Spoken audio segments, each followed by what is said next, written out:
Thank you for standing by. I would like to welcome everyone to EQT Q2 2025 quarterly results conference call. All lines have been placed on mute to prevent any background noise. After the speaker's remarks, there will be a question and answer session. If you would like to ask a question during this time, simply press star followed by the number one on your telephone keypad. If you would like to withdraw your question, press star one again. And please limit to one question and one follow-up. Thank you. I would like to turn the call over to Cameron Horwitz, Managing Director, Investor Relations and Strategy. Please go ahead. Good morning, and thank you for joining our second quarter 2025 earnings results conference call. With me today are Toby Rice, President and Chief Executive Officer, and Jeremy Knope, Chief Financial Officer. In a moment, Toby and Jeremy will present their prepared remarks with a question and answer session to follow.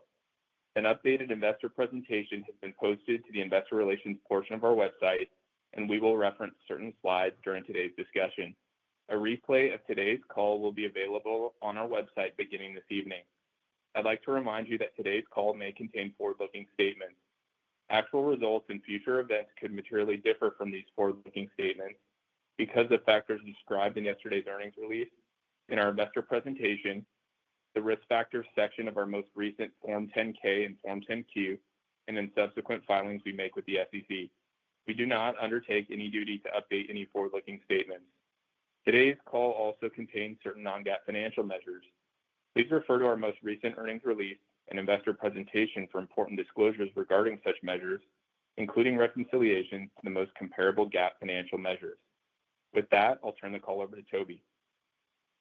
Thanks, Cam, and good morning, everyone. Second quarter results continue to showcase strong momentum at EQT.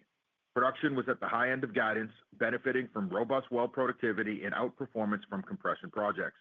Year to date, our compression program is ahead of schedule, below budget, and driving production uplift well above expectations, showcasing continued synergy capture from the Equitrans acquisition. Capital spending came in approximately $50 million below the low end of guidance, driven by midstream spending optimization, continued improvements in completion efficiency, and lower well costs. Our teams set a new EQT record for completed footage per day during the quarter, and we believe there is still significant room for additional improvement. This strong performance resulted in approximately $240 million of Q2 free cash flow attributable to EQT, despite $134 million of net expense incurred relating to a litigation settlement that resolves outstanding securities class action litigation. We view this settlement as a positive step forward for EQT as it resolves remaining meaningful legacy liabilities inherited by current management. Without this legal expense, second quarter free cash flow attributable to EQT would have totaled approximately $375 million, materially exceeding expectations. To put into perspective, cumulative free cash flow generation totaled nearly $2 billion over the past three quarters, despite natural gas prices averaging just $3.30 per million BTU over this period, highlighting the differentiated earnings power of EQT's low-cost platform. Shifting gears, we closed on our acquisition of Olympus Energy on July 1st, funding the deal with $475 million of cash on hand, plus the issuance of approximately 25.2 million shares after purchase price adjustments. Recall, the assets comprise a vertically integrated, contiguous 90,000 net acre position offsetting EQT's acreage in Southwest Appalachia, with 500 million cubic feet per day of net production and over a decade of core Marcellus inventory, along with significant upside optionality from the Deep Utica. The teams are off to a fast start integrating the assets, and we expect to have the bulk of operational integration items complete within the next 30 days. We also see the opportunity to organically bolt on low-cost acreage around the Olympus assets, which could materially expand inventory duration in this area. Turning to strategic growth opportunities, as discussed over the past several quarters, we have cultivated a significant pipeline of low-risk, high-return projects that should drive sustainable growth for our midstream and upstream businesses in the years ahead. Several of these projects recently crossed significant milestones, thus de-risking the path to value creation. First, we are concluding the open season of our MVP Boost project, which is set to add 180,000 horsepower of compression to the MVP mainline and increase capacity from 2 to 2.5 BCF per day. This project will provide additional takeaway from Appalachia, into Virginia to serve the Southeast markets, unleashing reliable, low-cost, low-emissions natural gas into a region that is seeing significant demand growth. As a result of strong project momentum, we have elected to jumpstart long lead time orders this year in order to de-risk the MVP Boost construction timeline. We are also continuing to advance the MVP Southgate project and expect to receive the FERC environmental assessment in October of this year.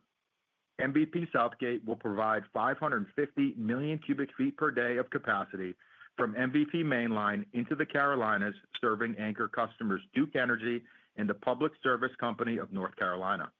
This project will significantly enhance the reliability of natural gas delivery into this key growth market, reducing energy costs for consumers and support the replacement of coal. MVP Southgate and MVP Boost are projected to begin service in 2028 and in 2029, respectively, following the anticipated commencement of the Transco Southeast supply expansion. Additionally, we are working to finalize our 20-year definitive agreement with the Frontier Group of companies to provide long-term natural gas supply for the Shippingport Industrial Park project northwest of Pittsburgh. The project will convert a retired coal power plant into a large-scale 3.6 gigawatt natural gas power generation facility with peak natural gas consumption of approximately 800 million cubic feet per day.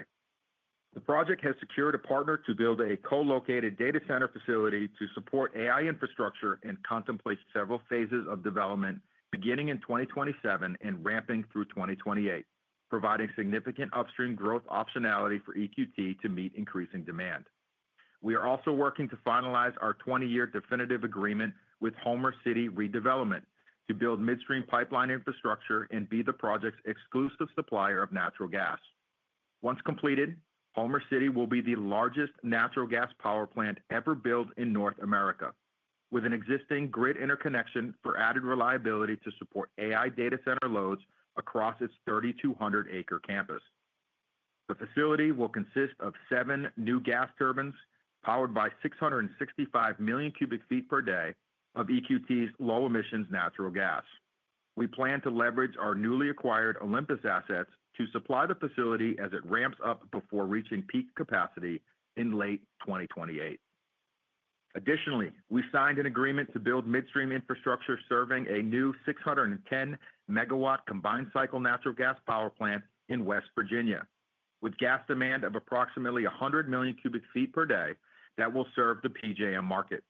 This project is poised to be the state's first large-scale gas-fired power plant and is being developed by a global investment-grade power company in partnership with a marquee private equity sponsor. In-service for the project is expected in 2028, and the commercial structure includes a 10-year term with recontracting optionality.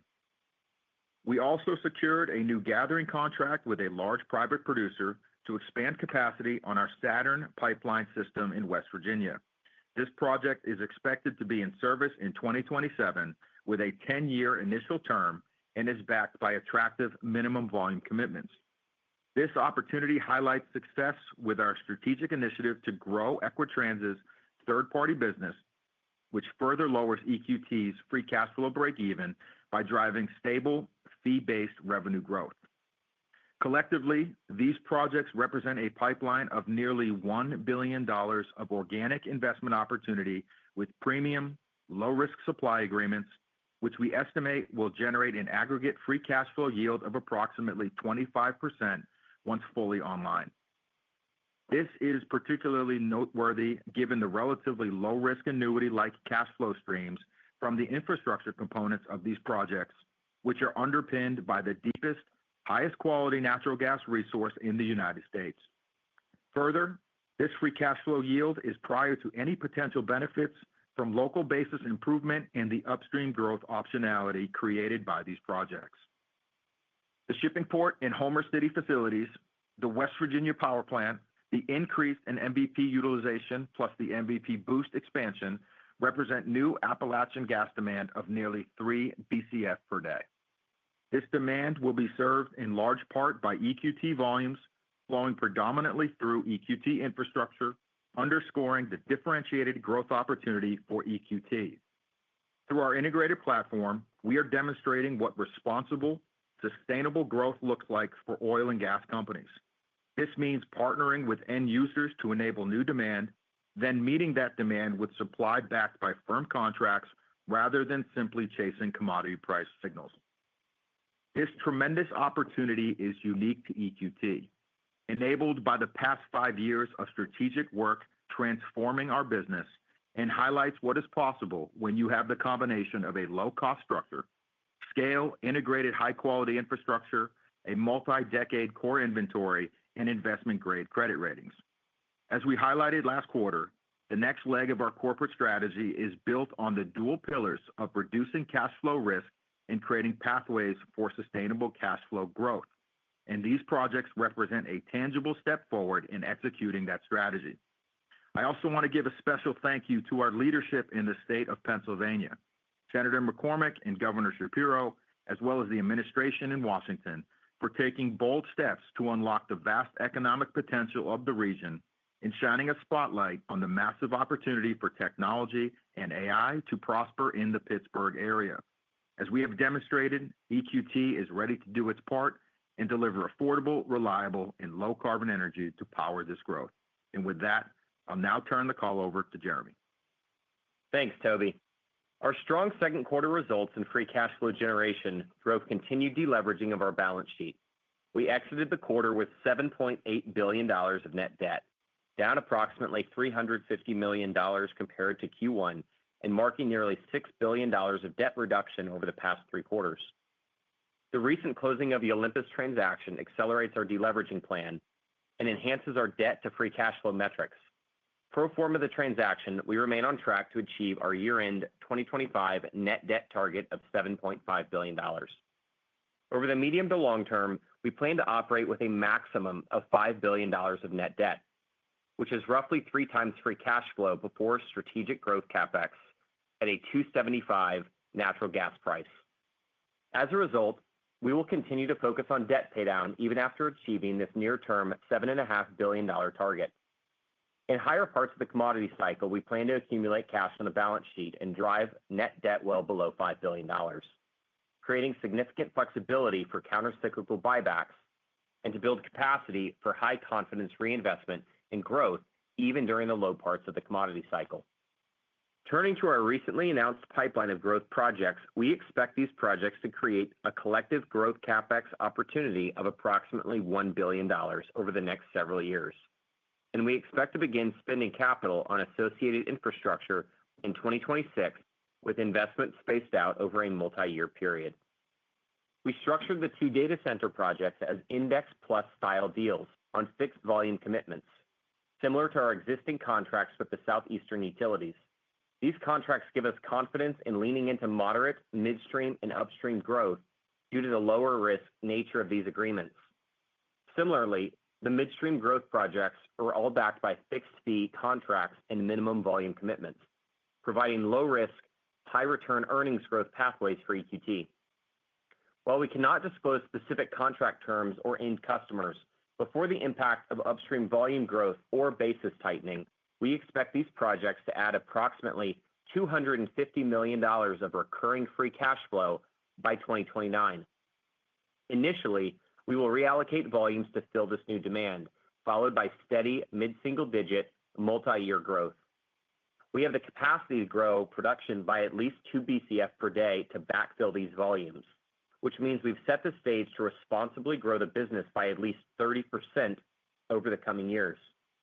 These sustainable growth opportunities distinguish EQT among industry peers, while also providing unmatched risk-adjusted exposure to natural gas prices.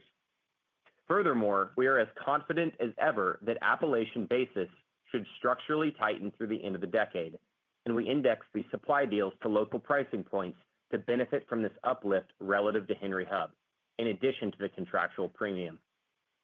Turning to capital allocation, as we achieve our deleveraging goals and organically grow the business, we will measure our free cash flow available to invest after the deduction of maintenance capex only. Of that remaining bucket of free cash flow, we plan to allocate first dollars toward high return, low risk, sustainable growth projects like the ones discussed today. These large projects follow on the heels of the strategic growth investments in water infrastructure and compression that we have made over the past 2 years, and are now the key drivers of the operating efficiency gains and outperformance you have become accustomed to seeing in our quarterly results. We expect this high return reinvestment to drive sustainable earnings growth, which should enable us to confidently grow our base dividend and ensure it is bulletproof in all parts of the commodity cycle. Beyond organic growth and our base dividend, we plan to use excess free cash flow opportunistically to further reduce debt, patiently build up cash, or opportunistically buy back a significant amount of shares during a market down cycle. Turning to hedging, we tactically added a modest amount of hedges for the upcoming winter to take advantage of call skew in the options market. We hedged 10% with costless collars for December through February at an average price floor just above $4 per MMBTU and an average ceiling price around $7 per MMBTU. Note our updated hedge table also includes hedges that were novated with the Olympus acquisition, covering approximately 5% of our production through Q1 2027. We will continue to patiently look for hedging opportunities like this and position EQT to realize higher than average gas prices through the cycle. Turning to natural gas macro, while there are near-term headwinds primarily due to production growth, we continue to hold a structurally bullish view for prices as we look out to 2026 and 2027. First, on the supply side, there is growing evidence that associated gas growth is slowing. The oil-directed rig count has declined by approximately 50 rigs, or roughly 11%, since April. While Brent and WTI pricing has rebounded off their April and May lows, we believe global oil markets still lean towards oversupply, particularly given OPEC's strategy to rapidly add back barrels and defend market share. That backdrop suggests U.S. oil activity will remain subdued into next year as operators stay disciplined and focused on shareholder returns. Critically, this curbs a major source of incremental gas supply. At the same time, the demand picture continues to strengthen as we expect a meaningful step up in LNG exports by Q4, with Plaquemines LNG reaching full rate and Golden Pass LNG beginning operation. This increase is on top of the 2.5 BCF per day of LNG demand growth we've seen since the beginning of 2025, and should quickly tighten balances, especially as U.S. dry gas supply struggles to keep pace. Based on recent and upcoming FIDs, U.S. nameplate LNG capacity should grow to north of 30 BCF per day by 2030, which we believe will drive structurally higher U.S. pricing next decade. At the same time, Qatar recently delayed the in-service of their new LNG capacity from early to mid-2026, further increasing our bullish near-term outlook. Due to surging gas production, the current market is loose, with storage levels 6% above normal, but this environment is self-correcting. Lower pricing in the near term should disincentivize dry gas producers who are chasing prices by increasing activity, especially in the marginal Haynesville play where well productivity is beginning to degrade, a clear sign of inventory exhaustion. Shifting to guidance, we have issued an updated outlook pro forma the Olympus transaction. Our updated 2025 production guidance range is 2,300 to 2,400 BCFE, which includes approximately 100 BCFE of production contribution from Olympus in the second half of the year. We are lowering our operating expense guidance range by approximately 6 cents per MCFE, driven by accretion from the Olympus transaction and continued base business outperformance, while keeping price differential guidance unchanged. As you recall, last quarter we reduced our full-year capital guidance as tangible evidence of efficiency gains. Despite the acquisition of Olympus on July 1st and the associated $100 million of incremental second-half spending, we are maintaining our full-year capital guidance range of $2.3 to $2.45 billion. This is once again a tangible representation of continued efficiency gains within our base business, which without Olympus would have driven our capital spending well below the low end of guidance. All told, production is up, operating costs are down, and capital efficiency continues to improve. And finally, we have modestly increased capital contributions to equity method investments, reflecting our decision to pre-order the compression horsepower for MVP Boost due to the growing backlog for this equipment. Note, this is not an increase in CapEx, but simply a decision to pull forward an existing expenditure from 2026 into 2025. And with that, I will turn the call back over to Toby for some concluding remarks. Thanks, Jeremy. To conclude, we've posted another stellar quarter of both operational and financial results, with the outlook continuing to improve. Our pipeline of differentiated strategic growth projects that we discussed today places EQT in a peerless position within the industry and underscores the differentiated investment opportunities emerging from our integrated platform. We have unlocked sustainable growth while also increasing free cash flow durability, the combination of which we expect to drive cash flow growth and further valuation multiple expansion for shareholders. The momentum at EQT has never been stronger, and the sense of purpose and excitement inside the company has never been greater.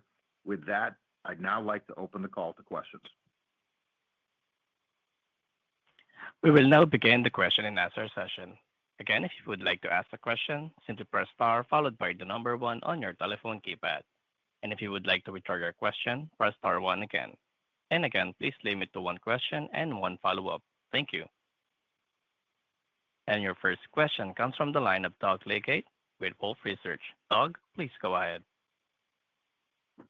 Thank you. Good morning, guys. I got to say, I love Jeremy's. We will continue to build cash. I think you know our views on that. So happy to hear that message continually delivered. But my question is whether you can do that while spending on the tremendous growth setup that you've laid out and obviously accelerated in the last couple of months of the announcements. So I wonder if you can address the key question perhaps for everybody this morning, which is what's the CapEx cadence to get to that $250 million of free cash flow growth by 2029? Maybe, Jeremy, you could also address your nod to a build multiple as to whether you're hinting at monetization at some point. Yeah, Doug, great question. And I think what's really important and what we really want to reiterate is that we have the ability to generate robust free cash flow, delever, and fuel this sustainable growth opportunities. You know, we're talking about the $1 billion of CapEx on the really related to the midstream side of things. That's going to be back weighted closer towards 28. So we'll see a little bit that show up in 26, but then it'll start showing up closer to 27, 28. And I think the other point that's really important on the upstream side of things, you know, keep in mind, we've got 2 BCF a day that's already producing local. We have the opportunity to reallocate those volumes to feed these facilities. That is going to give us a tremendous amount of flexibility to be very thoughtful with our upstream production growth. And I think both of these opportunities are going to allow us to continue to make sure that we're allocating capital where we think is best, continuing to pay down deleveraging, but also being able to capture these exciting sustainable growth opportunities. Doug, when you think about the cadence of when the spending shows up that Toby just outlined relative to when we have a lot of cash coming in the door, I think if you look at where we are at by the end of next year, since a lot of the spending is really picking up in 27, 28, I think our debt's going to get so low at that point that it really lines up really nicely where there's not a lot more debt to repay at all, certainly on a net basis. And it's a natural point where we can start shifting dollars towards these really high return opportunities. And I'd also note too that at that point in time, you know, when we look at our forecast, it kind of where strip is in the high threes. I mean, we're generating north of $3 billion a year. And so you get to a level where our net debt can be approaching zero and there's still a lot of dollars left over. So I think we have opportunity both ways and a ton of flexibility no matter how the macro plays out. That's very clear. Guys, my follow-up is a quick one. It's really a nod to Toby's question. What would it take for you to add production as opposed to reallocate production? I guess it's a macro question into that 2 BCF that you lay out, because obviously the potential uplift in associated free cash flow, call it a couple of dollar margin, could be enormous. But what would it take for you to actually grow production? I'll leave it there. Thanks. Yeah, so we're not going to be blind to what the market is showing there. So we will be thoughtful on the pricing that we're seeing there. And that'll factor into our decisions on how fast we move from reallocating towards growing the production. But Doug, you mentioned, you know, this opportunity for us just to highlight this growth opportunity and what this means in an end state scenario. Let's just use, a BCF a day of growth. That will translate to, call it 360 BCF of increased production. At end state, looking at our cost structure, about $2, take a $4 Henry Hub price, you're talking about $720 million of free cash flow. Throwing 8% yield on top of that, free cash flow yield, that's $9 billion of value. It's about $15 a share. So just a BCF a day is basically a 25% upside to share price now. So it's attractive, but we're going to continue to be disciplined and thoughtful about this. And like I said, we've got the volume so that we have the flexibility to make the right decisions. Great. Thanks, guys. Appreciate the answers. And your next question comes from the line of Devin McDermott with Morgan Stanley. Devin, please go ahead. Hey, good morning. Thanks for taking my questions. So I wanted to come back to the capital side, but talk a bit more just about the base business. If you look at this year's results so far, it's the second quarter in a row of CapEx reductions and volumes at the high end of guidance, even with some curtailments in the quarter. So I was wondering if you could talk a little bit more about the evolution of capital on that side over the next few years. So you have the roll-up of compression spending, you have the reduction in D&C spending that comes along with the synergy targets. So how much room does that give you relative to the current capital budget to then layer in some of this strategic growth later in the decade, if that question makes sense? Just kind of putting all the pieces together on the total capital budget. Yeah, it's a good question, Devin. I think as we move into 2026 and 2027, you're going to see the maintenance piece of our spend come down, but you will see the growth piece of it go up. That is by design. That's what we've been intentionally driving towards for a couple of years. We're still trying to add up and determine exactly what's in 2026 versus 27 as that ramp increases. So I'm not going to give out any specific numbers today, but I would say between the projects that we outlined on slide 9 of our investor deck, our goal as a team is to try to build those opportunities to create and accelerate value. But I think it's well noted that the efficiencies in the underlying base business are driving down the maintenance piece of that capital spend, which is what our goal is to have everybody be able to see very clearly, separate from the value creating growth wedge that's added on top of that. Yeah. Okay. Makes a lot of sense. And then maybe just kind of step back. You had talked about earlier in the year maybe announcing one power deal in 2025, and here we have multiple strategic growth projects already executed by the middle of the year across both upstream and midstream. So I wonder if you could just talk a little bit about the opportunity set as it sits today. Have you executed on your targets at this point? Is there still more room to run? How are you thinking about the longer-term evolution of strategic growth and the opportunity set for in-basin demand? Yeah, Devin, when you look back at some of the, I guess, guidance we provided in prior earnings calls, we said probably seeing, of the 6 to 7 BCF a day of in-basin demand, 2 BCF a day of that was data center driven. And when you step back, you think EQT maybe will capture a BCF a day of that 6 to 7 of in-basin demand. And here we are sitting, with over 1.5 BCF a day of power demand opportunities that have been captured and brought in here for EQT. So really, two things here. Either we've significantly underestimated the size of this opportunity, or we are over executing on our ability to capture these opportunities. One thing's for sure, this is a good first step. We still see other opportunities in the pipeline. And one of the other things that I think is important to note is, the cluster effect of these AI data centers and these ecosystems, I think will only continue to build on themselves. So as momentum grows in our operational footprint, we think the opportunity could get larger. Understood. Well, congrats on the good progress so far. Thanks, guys. And your next question comes from the line of Arun Jayaram with JP Morgan. Arun, please go ahead. Yeah, good morning, gentlemen. My first question is, appreciate the detail on the shipping port and Homer City deals that you're pursuing. You talked about a multi-phase development in 2027 and 2028. I was wondering if you had thoughts on the timeline to reach the full 800 Ms on the shipping port facility and 665 in Homer City. What do you expect as a timeline to reach those volume commitments? Yeah, good question. I think for both of them, we think about it as year-end 2028. There will be a ramp phase. Homer City has those turbines being delivered beginning next year. So I think you could see that one pick up a lot sooner, and we can, through our Olympus assets, start to bring some volumes to that facility a lot sooner than we otherwise would be. So flexing the operational capabilities after that acquisition.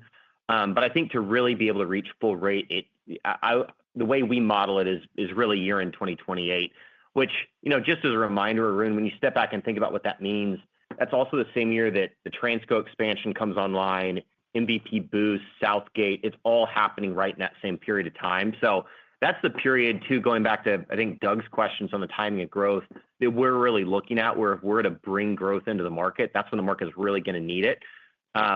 We have flexibility because of the reallocation, but you're going to see a very quickly tightening market in 2028 and 2029 on the back of all this demand coming online in a very short period, kind of like you are with LNG right now.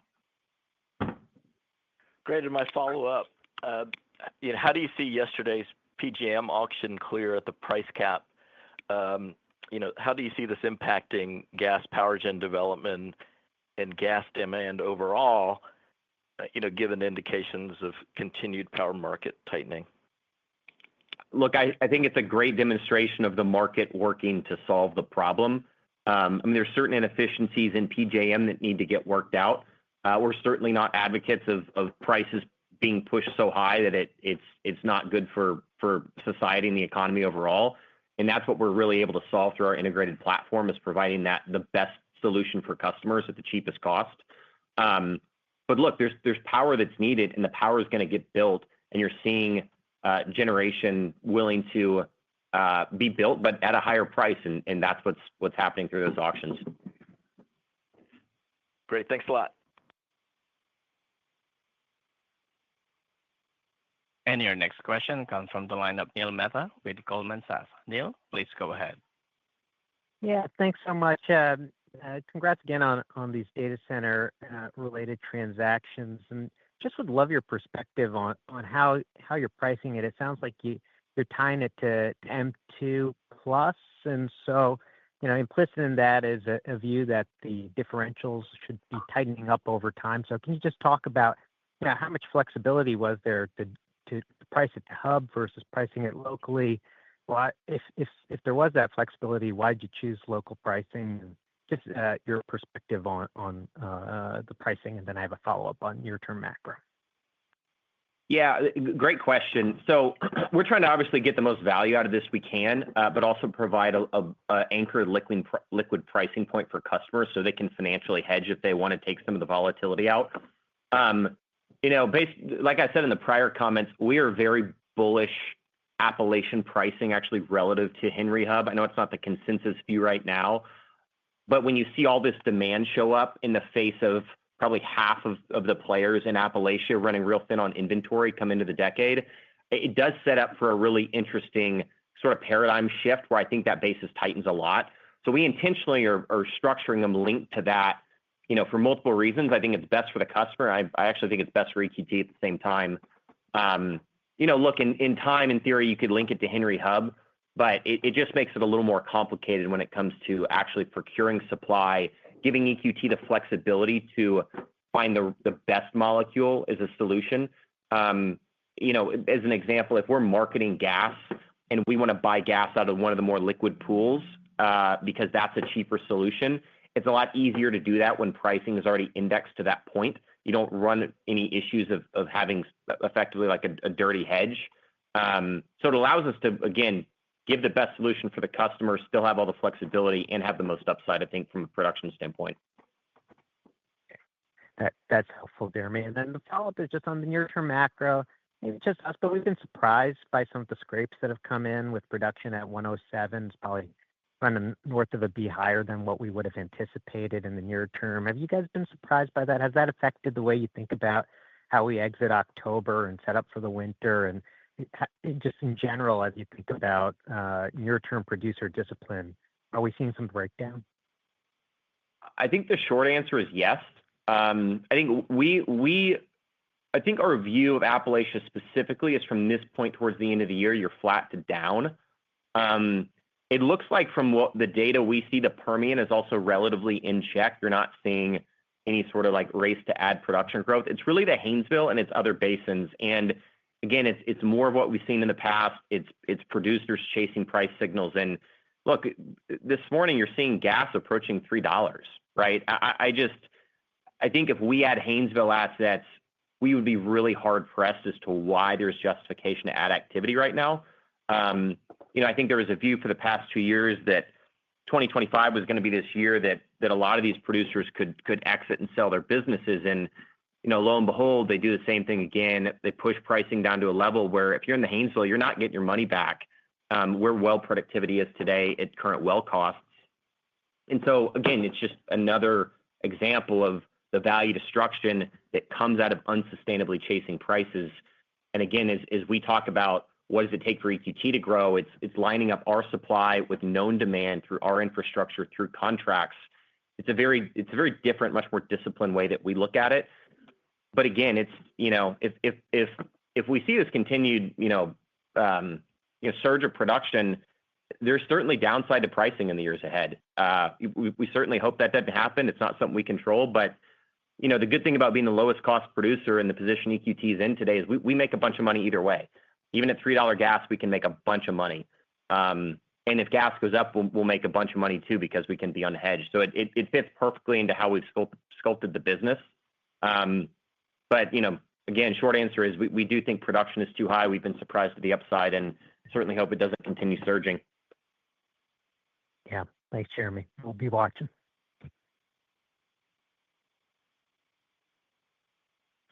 And your next question comes from the line of Kalei Akamine with Bank of America. Kalei, please go ahead. Hey, good morning, guys. Thanks for taking my question. The growth option here appears to be surprisingly underappreciated. You've got sufficient in basin molecules, and that should allow you to divert a lot of it to new customers as you get your growth ramp underway.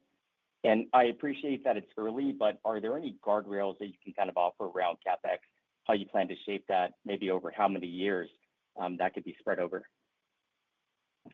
Yeah, as far as guardrails are concerned, I think as Jeremy mentioned in the opening remarks, we could talk about thinking low single-digit growth to meet these volumes.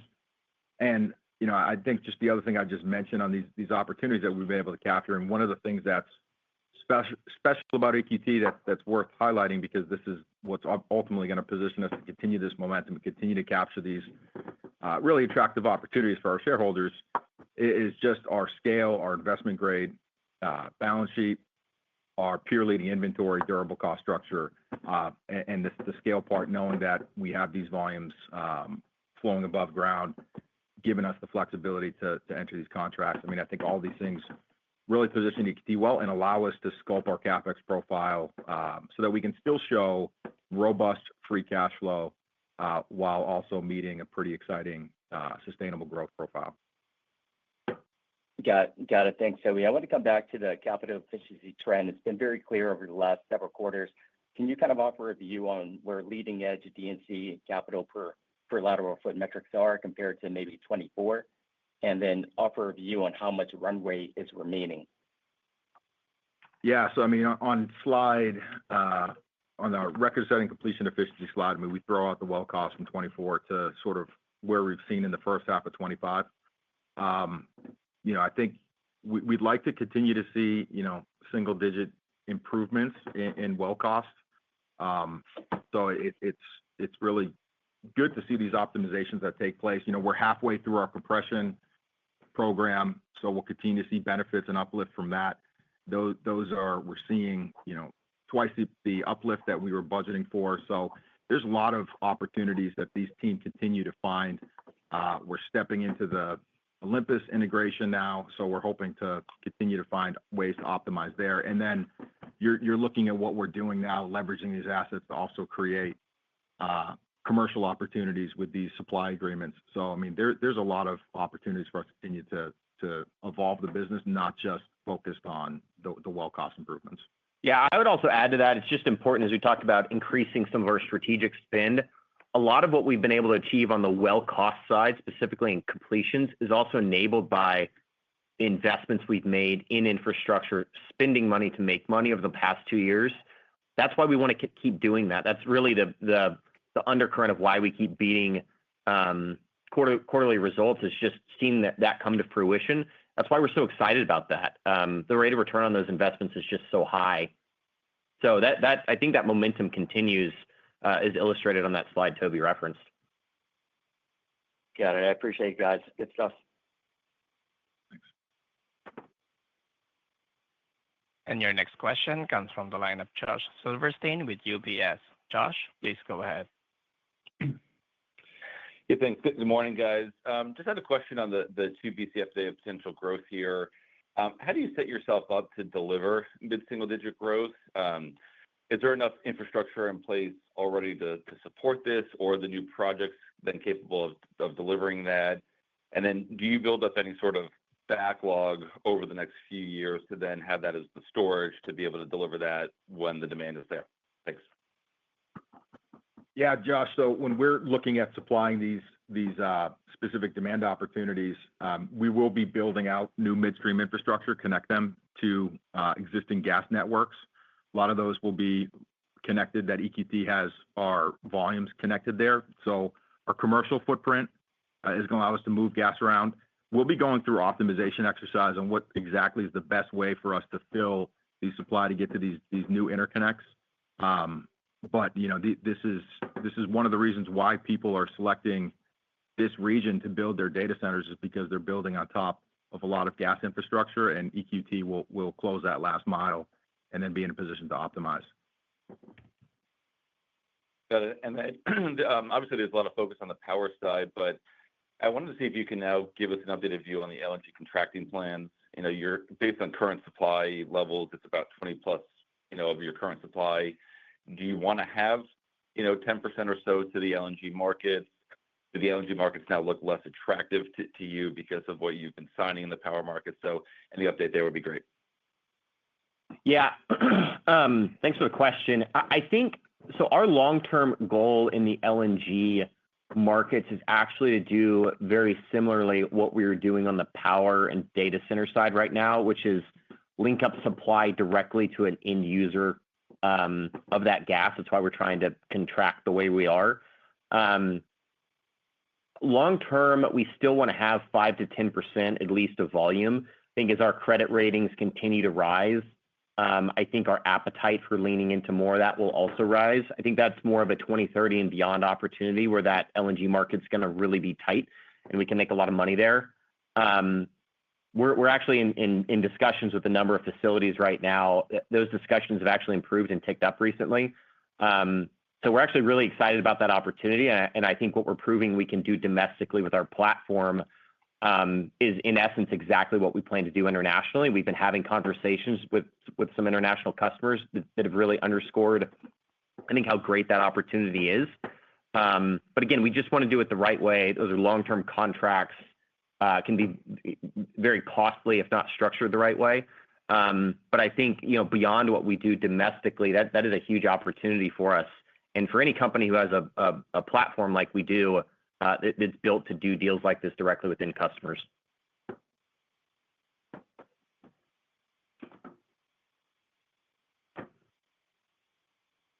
Next question comes from the line of Betty Jiang with Barclays. Betty, please go ahead. Thank you. Good morning. I would love to dive into the M2 dynamic a bit more since you guys are really doubling down on a bullish view there. Basically, how big is the M2 and local market in that region? If based on what you guys are saying, it's 1.5 BCF per day of demand that we could see from the power deals. MVPX and then the Transco expansion, that could add another 1 BCF per day. How material is that demand versus the market size? How easily is it for other producers to deliver volume to that market? So really just trying to get a better sense on the bull case scenario on where that M2 price could go. Yeah, it's a great question. It obviously depends seasonally, but I'd say if you look at the two of the biggest markets, being that M2 market along TETCO and then the Dominion market, called EGTS now, we typically look at those as being 5 to 7 BCF a day each, again, depending on the season. I think each of these opportunities, as they emerge, are going to create very large demand sinks and very specific points. And so how we go through the process of marketing gas volumes and supplying those, whether it's EQT volume, buying other third-party volume, or reallocating, depending on where we are in that growth ramp, it's going to evolve. We're working through the most efficient plan to do that right now. So I think there's some element of basis tightening, but that is really taking volume, for example, that we might sell from Olympus into EGTS, take it 20 miles down EGTS and pull it into Homer City as an example. So it really is supply matching. If you look at other projects like Mountain Valley, that pipeline is served on the tailgate of the Mobley plant, and we deliver a lot of gas there through Hammerhead and OVCX and other pipelines. That is predominantly all EQT gas. So I think for anyone who's buying gas on MVP, you're still buying EQT gas and interfacing with EQT at Mobley. So I think there's a tremendous amount of upstream opportunity, but to the point Toby made in his opening remarks, this is predominantly EQT infrastructure, whether it's existing or new build, and in a core EQT operating area, meaning it's EQT volume. So I think there's a broader view that it's an opportunity for everybody in Appalachia. I think the way we see the volumes actually flowing is it's really more of an EQT opportunity, which is why we're talking about filling it with growth and reallocating. We have a little over 2 BCF a day today that we can reallocate. So in theory, we don't have to grow it all if we don't want to. But I think in the long term, the most value accretive thing for shareholders is us to tailor in moderate, responsible growth to backfill as we reallocate that. So I think there's tailwinds on both sides, but it's not going to be evenly distributed across producers from the way we see volumes flowing. Thank you. That's really interesting color. So along that line, when you think about your pricing signal, are you looking at M2 specifically that you need to see maybe M2 getting to narrow its discount to, I don't know, 50 cents or something better than where it is now for you to see that production, like backfilling that volume response? I think it's a combination of both hub and M2 and EGTS. Look, if you had a weak period in Henry Hub, but also tighter basis, we might still say the cheaper thing to do is just reallocate volumes as opposed to grow into it. We could build ducts if we wanted to, just to prepare for a period where pricing then rebounded. But again, the beauty of our scale and infrastructure platform is we can be flexible. So answer is it kind of depends. It's hard for us to concretely commit to anything this early out because this is something that's really 3 to 5 years from now. But the point is that we continue making is we have a ton of flexibility. Okay, thanks for that color. And your next question comes from the line of Philip Jungwirth with BMO Capital Markets. Philip, please go ahead. On the West Virginia power project where you're providing midstream infrastructure, is there any reason to think you wouldn't also be supplying volumes? And if this is still to come, how much does midstream give you a competitive advantage here? I'd say that is our expectation. It's not fully committed yet. That project should reach FID in the back half of this year. Operating near full utilization, that's around 100 million a day of gas supply. So it's not this sort of mega level of the other two projects, but I think logically it is a project we will also supply gas to. But I think more to come on that project. Yeah, and as far as the competitive edge with midstream is a competitive edge. I mean, being integrated allows us not only to give them access to supply, but connect the dots for them. So I think it's been incredibly helpful as we've sourced these opportunities. Yeah, I would say too, the one thing that Toby and I found to be really interesting is, when we in our teams look at these opportunities, we start first with what is the best solution for the customer, and how do we connect those dots to provide the most efficient solution. If you don't have all the tools in the toolbox between midstream and gas trading and the quantity of supply and investment grade ratings, you simply can't offer that. You have one product to offer. So I think for a project like this power plant, we can truly come to them and say we have the best solution, or we can create the best solution for you if it's not a market solution. And I think that's one reason why we've been able to be really successful. And really, so far, the partner of choice for these big projects is they've been developed. Okay, great. And then on MVP boost, the open season here, not sure how much you want to get into it, but are there any initial expectations as far as interest from demand pull type customers versus producers? And more broadly, just a similar question as it relates to some of these third-party proposed pipelines out of Appalachia. Tariffs look like they could be quite high for producers. So how likely do you view some of these projects ultimately reaching FID? I'd say we got to be careful on what we say because that open season is still active right now. I think our expectation is that in certain markets where there's a lot of scarcity for gas right now, the need for volumes or that egress sits more with the end users as opposed to the producers. Consistent with I think some of our comments in the past, I think these pipes, if and when they get built, will predominantly be underwritten by demand pull shippers as opposed to supply push producer shippers like you saw over the past decade. But look, we'll see when the open season concludes and we can provide more color next quarter. Thanks, guys. And your next question comes from the line of Scott Hanold with RBC Capital Markets. Scott, please go ahead. Yeah, thanks. Just curious, as your balance sheet continues to improve, it sounds like you want to be a lot more opportunistic with buybacks versus, maybe doing it in a structured manner or whatnot. But how does, potential, strategic shareholder selling, say, like some of the Olympus, shareholder selling, does that play into it? Would you guys be willing to kind of step up and help manage that if that were to occur? I mean, look, it all depends on the price. It's hard to speculate on things like that. But look, I think one of the big opportunities that Toby and I have been talking about for the past 24 hours is for a lot of this growth that we feel really confident in, looking at that in state and what that means for valuation, that some of the math you walked through in the beginning. If we're not getting credit for that early on, it just opens up this huge opportunity for us to lean into buybacks with a lot of confidence, where we have a lot more we're investing behind as opposed to just what gas price do you have to believe over the coming years, which is generally, if you're in maintenance mode, the essence of the decision you're making. And I think what we're setting up for EQT is you can win on more things than just gas price because we're taking more control of our own future and the value creation is part of that. So I think the opportunity to buy the stock back becomes more attractive. Got it. Okay. And then my other question goes to the deep Utica opportunity. Obviously, you talked, about that underlying some of the Olympus assets and probably elsewhere in your asset base.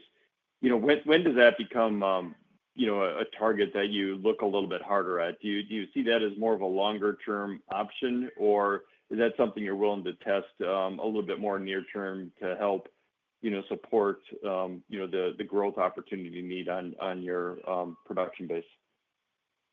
Yeah, it's a longer term opportunity for us.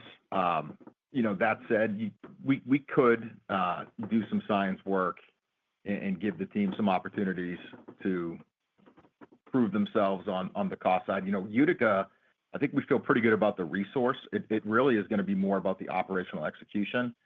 So I mean, we could call it science because we don't technically have that labeled as non-core, but it could be a tool for us to feather in. I mean, all of this, I think, would really want to have a better appreciation for the upside inventory if we continue to see momentum on the commercial front supplying these power plants. Just having more confidence on inventory, I think could be helpful. It may be a reason why we go out there and do a couple, but it's more of a longer term in nature. Yeah, it's kind of interesting. Good point on this, and I know the deep Utica has got more airtime.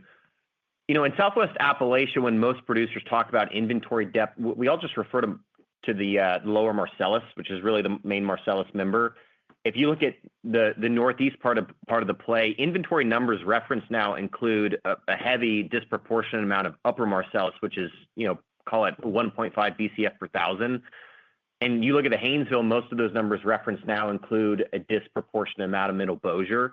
And when you think about the productivity of those second degree or sort of like second tier members of the formation to develop, compare that to the Deep Utica, where around the Olympus area, the way we underwrote that is call it like 2.5, 2.6 BCF per thousand. And with well costs that are, probably around what Haynesville well costs are, but that's before anybody's really spent time trying to drive the cost down. So for us, it's a free option, and I think takes our 30-ish years of inventory out much farther. And so when we think about what could we grow into, there's a ton more resource out there that we have rights to in Appalachia that keep that opportunity wide open for us to continue growing. It's just a question of what price and how efficient can we get on the operations side, drilling the wells. Got it. Thanks for that. And your next question comes from the line of Roger Reed with Wells Fargo. Roger, please go ahead. Yeah, good morning. Morning. Maybe just come up with a couple of things here. One, sort of been talked about it, I guess, as we've gone through the call here, but the idea with, the very high PJM prices that are out there, obviously local need, you've got the infrastructure. What are you seeing, or is there any way for you to kind of give us an idea of what's happening in the, call it the behind the meter, the off grid in terms of demand beyond the very high profile, Homer City and shipping port type projects? Yeah, I'd say the dynamic that we're seeing is that in order to get this infrastructure built, people are going to be having to sign up for PPAs that are just higher than what market pricing is right now. I think that has been something that's caused a little bit of people just pause to make sure that what they're signing up for is needed. But I think people now realizing the only way to get this infrastructure built is to get these PPAs in place, and with inflation that's taking place, it's going to require a little bit higher pricing than what people have been accustomed to. But it's encouraging to see that these projects are going to be going forward. Yeah, I think there's also the opportunity to add some peaking supply capacity, and when you add that, it allows you to increase your capacity factor across existing base load from the levels that you see today. Still have that reliability, but that additional peaking supply at current inflated rates due to the scarcity of equipment simply requires a much higher price than it did even before. And I think that's one of the misconceptions that we've observed is you're seeing much higher electricity prices, but you've also seen the cost of building these gas plants roughly double from what they might have been 3-4 years ago. So logically, just to keep economics flat, you need your spark spreads to probably double too. So I think when you read through the economics of what it actually takes to build one of these plants, you can, the need for electricity prices to rise and allow the market to evolve to meet the needs today and over the coming years just simply requires higher prices unless the price of building these projects and the cost of capital falls back lower again. Okay.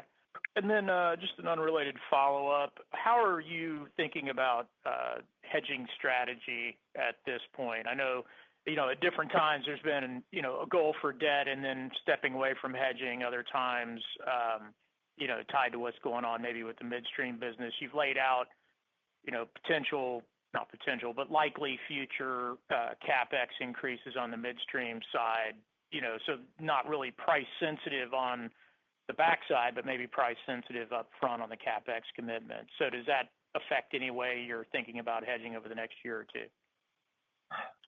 Let me put it this way. So when we think about the appropriate debt level for our business, I made this comment in our opening remarks.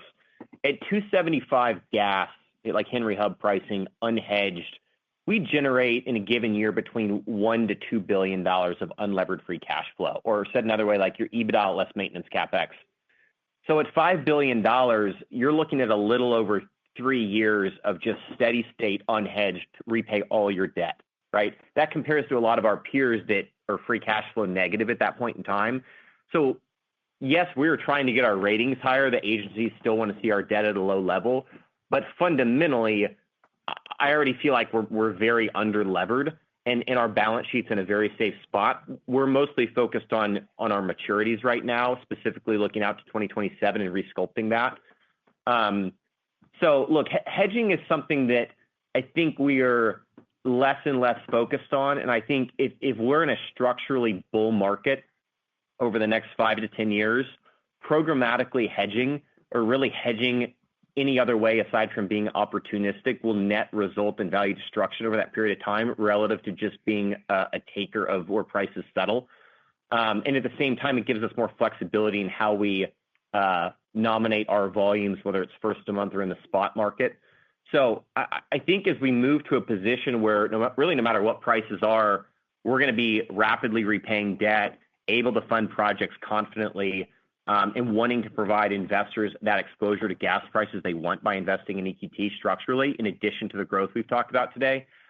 I think our bias continues to be lowly hedged, if not hedged at all. And if we are going to hedge, do the types of things that we've been doing recently, hedging 4x7 costless, right? I think we'd be happy hedging a lot at that sort of price. And if we lose above $7, that's probably a fine outcome for our business. Yeah. And only other dynamic I just add here is these investments that we're making in our sustainable growth projects are going to bring durability to our cash flows. And this $250 million of midstream free cash flow from these growth projects, I mean, those are going to bring a pretty decent amount of durability. So we also are thinking about ways that our growth is going to continue to solidify the cash flow story at EQT, which is just worth noting. It's like adding a hedge. Yeah, I mean, $250 million, to Toby's point, is another 10 cents reduction in our break-even costs by the time all this comes online towards the end of the decade. It's a huge savings, and takes us, I think, in our view, as you model that out, below $2. I appreciate that. Thank you. And your next question comes from the line of Jacob Roberts with TPH. Jacob, please go ahead. Good morning. Hopefully a quick one. In a pure reallocation scenario, and I know it'll be pricing dependent, but do you see a meaningful shift to the percentages you guys lay out on slide 24? I think that it's just simply going to be our election. And again, I think that goes back to Betty's question earlier about where pricing is on a relative basis. If we see basis price tighten up, in basin from the, call it 90 cents you see today, closer to like 50, 60 cents, I think we're pretty open-minded about adding more exposure back in basin. It also just depends on, when that is, what the remaining supply picture looks like. We have a view that you get towards the end of this decade, the Utica is also pretty thin on inventory, kind of like the Haynesville. And so, again, I think you just see a paradigm shift at that point in time where you have 30 Bs of LNG becomes fully absorbed in the global market. You have all these power plants, data centers starting to really pull real demand. At the same time, you see inventory rollover. That will also structurally reset the market higher. And it's really a point in time where we're kind of laying the groundwork to position for, where if we do grow, all of a sudden you're going to see a paradigm shift in pricing, and that growth we add is going to be worth a tremendous amount. Okay, so there's nothing precluding you from moving gas wherever you want it, I guess is the other way to ask that question. Correct. All right, thank you. Appreciate the time. And your next question comes from the line of John Annis with Texas Capital. John, please go ahead. My questions.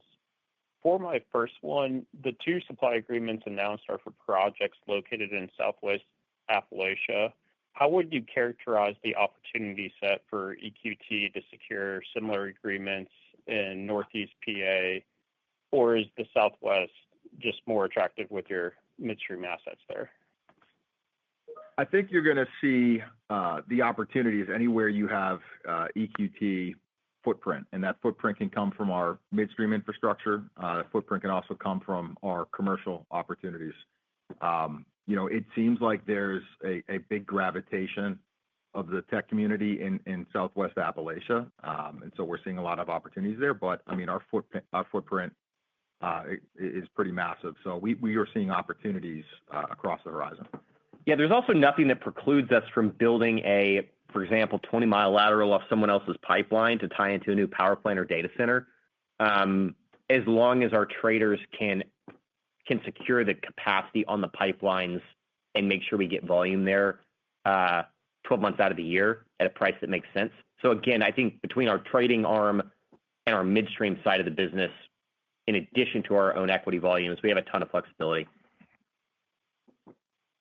I appreciate it. And then just a quick housekeeping item on the tax front. With the tax rule changes and recently passed legislation, how does that change your outlook for cash taxes over the next couple of years? Yeah, that's a great question. Actually tease up some important color that we did not cover in prepared remarks. So just the tax bill alone saves us in the next couple of years about $500 million in taxes by deferring that out. Present value, that's about $450 million. So logically, that's very front-end weighted in that 5-year window. But that is also before the impact of a lot of the spending, like this $1 billion opportunity. For FERC-regulated projects, which is approximately like the MVP-related projects are about half of that $1 billion for perspective. FERC assets are normally depreciated under like a 15-year makers type schedule, but the rest of that is gathering CapEx. And under that new bill, which